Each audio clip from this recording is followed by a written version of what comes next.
Hi hello नमस्कार, मी सुवर्ण स्वागत करत आहे आपलं पुन्हा एका नवीन ब्लॉगमध्ये. तर कालच्या ब्लॉगमध्ये तुम्ही बघितलं होतं आम्ही गेलो होतो गावी. तर गावी गेलो तर म्हटलं चला आता आलो तर आपण साईबाबांचं दर्शनही करून जाऊ, म्हणून आम्ही चाललो होतो शिर्डीला. तर आम्ही येथे शिर्डीमध्ये पोहोचलो होतो. तर आम्ही जे काही प्रॉपर दर्शन वगैरे घेतले तर ते काही तुम्हाला दाखवता आले नाही आहे मला. तर आपण पहिले गेलो होतो आम्ही द्वारकामाईमध्ये. तर द्वारकामाई म्हणजे जेथे बाबा कंटिन्यू असायचे तर ती होती द्वारकामाई. बाबा इथेच कायम असायचे. त्यांचं जे विश्रामस्थान होतं ते इथंच होतं आणि इथेच बाबाला जे कोणी भक्त भेटायला यायचे तेही बाबांना इथेच भेटायला यायचे. तर येथे बाबांचं जे काही समाधी होती ती होती आणि त्यानंतर नाही, समाधी तर बाबांची मंदिरामध्येच आहे. इथे ते धुनी वगैरे म्हणतात ते पण होतं, म्हणजे मध्ये असं मस्त अशी काहीतरी धुनी केलेली असते आणि ती आपल्याला घ्यायची असते. खरंच खूप छान वाटत होतं. त्यानंतर असे छोटे छोटे शॉपिंग पॉईंट पण तिथे आहे, ज्या बाबांच्या माळा वगैरे दिसतात ते आपण बाबांच्या फोटोसाठी जे हार वगैरे घेऊ शकतो ते पण खरंच खूप सुंदर होते. त्यानंतर होती येथे चावडी. आपण चावडीचे दर्शनही केले होते. आता चावडी म्हणजे काय आणि बाबा इथे कधी आणि कसे आले होते, तर 1909 या सालामध्ये जेव्हा खूप पाऊस आणि वारा आला होता तेव्हा द्वारकामाईमध्ये पाणी भरायला लागलं होतं आणि जे बाबांचे कोणी जे जवळचे भक्त होते तर ते म्हटले होते की बाबा तुम्ही इथे थांबू नका, जे की तात्या आणि म्हाळसापती. तर त्यांच्या आग्रहामुळे बाबांना इथे चावडीमध्ये यायला लागलं होतं. तर बाबा अल्टरनेट डे या चावडीमध्ये आणि कधी द्वारकामाईमध्ये थांबायचे. त्यानंतर शिवची चालू होती मस्ती आणि ते खरंच खूप छान अशा मनमोहक मूर्ती होत्या. आणि तर ती मूर्ती आम्ही जेव्हा साईबाबांची मूर्ती घेत होतो तेव्हा झालेलं असं की बरं ते नंतर सांगते, अगोदर ह्या लिंबाच्या झाडाचं बघू आपण. तर हे लिंबाचं झाड जे आहे ना तर हे ते बाबा बसायचे आणि ह्या लिंबाचे तुम्ही इतर लिंबाचे झाडांचे जेव्हा पानं खाशाल ना तर तेव्हा ते तुम्हाला कडू लागतं, पण ह्या लिंबाचं झाडाचं पान हे तुम्हाला गोड लागणार. तर असं आहे त्या लिंबाच्या झाडाची माहिती थोडक्यात. तर असं झालं होतं की जेव्हा आम्ही ती साईबाबांची मूर्ती घेत होतो तर फक्त 2 मिनिटच झाले असतील आणि आम्ही पैसे देत होते, म्हणजे शिवचे बाबा, आणि मी मूर्ती फक्त खंडित आहे की नाही ते बघून घेत होते. म्हणजे मूर्ती घेताना आपण बघतोच तेव्हा ती मूर्ती मी व्यवस्थित बघून घेत होते आणि 2 मिनिटासाठी फक्त शिवचा हात कधी सुटला ते आम्हालाही कळालं नाही. आणि शिव आमच्या थोडंसं पुढे जाऊन थांबलेला, जेथे की ते आत्ता तुम्ही बघितलं त्या गाडीमध्ये तो बसला होता, त्या गाडीजवळ तो त्या कारजवळ जाऊन थांबलेला. आणि आम्ही एवढं खूप घाबरलो होतो की आम्हाला असं वाटतं आमच्या पायाखालची जमीन कोसळली की काय. आणि 2 मिनिटात तुम्हाला माहिती माणसाच्या मनामध्ये काय काय विचार येतात. तर असो, तो ठीक होता, हेच आमच्यासाठी खूप होतं. त्यानंतर इथे खूप छान अशी साईबाबांची मूर्ती वगैरे आहे. जेव्हा आपण बाहेर निघतो ना, म्हणजे एंट्री गेटमध्येच ते आहे.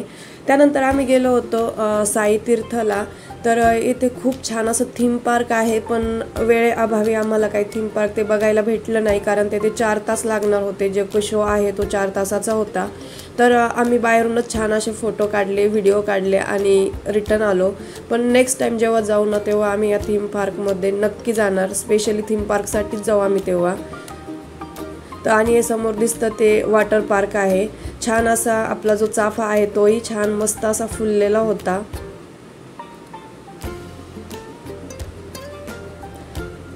खरंच हे थीम पार्क म्हणजे याची काय शब्दच नाही माझ्याकडे त्याच्यासाठी सांगायला. आणि पहिले ना जी वॉल कंपाऊंड आहे ना ते नव्हतं, हे डायरेक्टली ओपन होतं आणि हे बाहेरून दिसायचं सुद्धा. पण आता वॉल कंपाऊंड आहे हे की जे दिसतंय ते.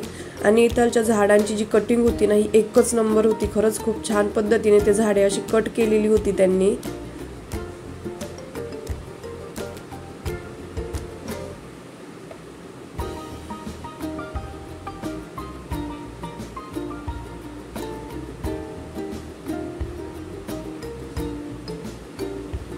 हे झाडे तुम्ही बघू शकता, खरंच किती सुंदर दिसतंय ते. नंतर इथे चाफ्याचं फूल हे मी केसांमध्ये माळलं होतं. आणि आता आपण निघलो आहे प्रसादालयाकडे. या प्रसादालयामध्ये जाण्यासाठी आपल्याला तिकीट घ्यायला लागतात. ते तिकीट ते तर काय पूर्ण फ्री आहे. ते सकाळी 10 ते संध्याकाळी 10 पर्यंत हे प्रसादालय ओपन असतं. खूप छान असं एंट्री पॉईंटलाच असे छान असे कारंजे उडत होते जे की खूप सुंदर असे दिसत होते. गार्डन पण होतं, खूप छान वाटत होतं। आणि तुम्ही शिर्डीमध्ये जेथेही जाशाल ना तेथे तुम्हाला ही स्क्रीन दिसते आणि त्या स्क्रीनवरती लाईव्ह आपल्याला काय चालू आहे ते बघायला भेटतं। छान अशी मूर्ती होती एंट्रन्सलाच आणि हे वॉश बेसिन आहे, तुम्ही हे पाणी पिऊही शकता।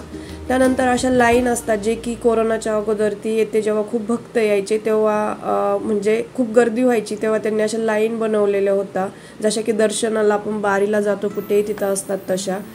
आणि खूप मोठं असं हे प्रसादालय आहे, 3500 पेक्षा जास्त लोक इथे ॲट अ टाइम जेवू शकतात आणि त्यांचा प्रसादही खरंच खूप छान होता। त्यांची ती वाढण्याची पद्धत किंवा जे काही तुम्ही म्हणताल ते, आणि खूप हायजिनिक प्रोसेस येते होते, म्हणजे खूप हायजीन येते मेंटेन केलं जातं।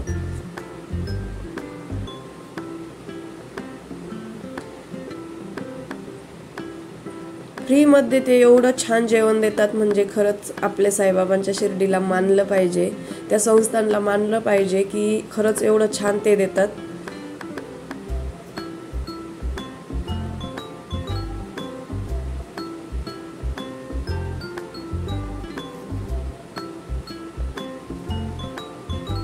तुम्ही बघू शकता किती छान पद्धतीने त्यांचं ते जेवण वाढण्याचं काम सुरू होतं।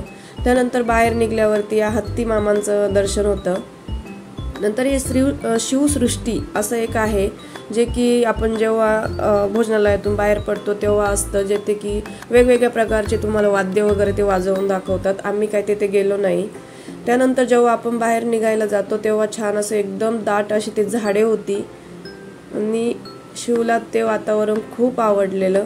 नंतर हे आओ साई शिर्डी खंडोबा मंदिर असे हे नाव आहे। तर जेव्हा साईबाबा म्हणजे स्टार्टिंगला शिर्डीमध्ये आले होते एका वऱ्हाडामध्ये, मुस्लिम लोकांचं वऱ्हाड होतं, तेव्हा साईबाबा पहिले येथे आलेले, या मंदिरामध्ये साईबाबा आले होते आणि येथेच खूप छान असं खंडोबाचं मंदिर आहे, मस्त अशी दीपमाळ आहे।